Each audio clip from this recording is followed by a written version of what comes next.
দেশের দক্ষিণাঞ্চলের ৭ জেলার ওপর দিয়ে ঘন্টায় ৬০ কিলোমিটার বেগে ঝড়ো হাওয়া বয়ে যেতে পারে বলে জানিয়েছে আবহাওয়া অধিদপ্তর।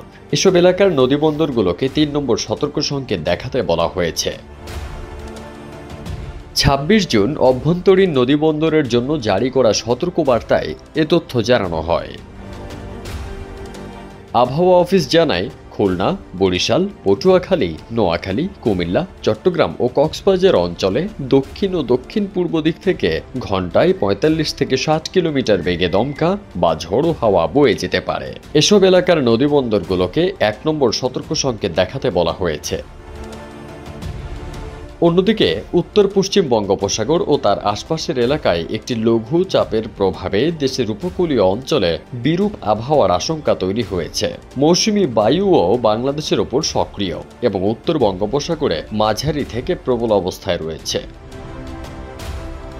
এই পরিস্থিতিতে চট্টগ্রাম, কক্সবাজার, পায়রা ও মংলা সমুদ্র বন্দরকে ৩ নম্বর স্থানীয় সতর্ক সংকেত দেখিয়ে যেতে বলা হয়েছে।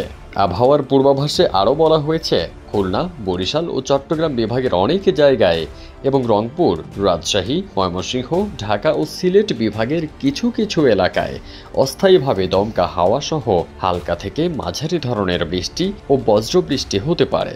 একই সঙ্গে দেশের কোথাও কোথাও মাঝারি থেকে ভারী বর্ষণও হতে পারে।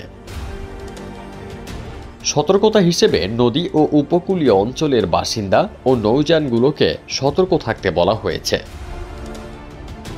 ফারদিন সানি, দেশ রূপান্তর।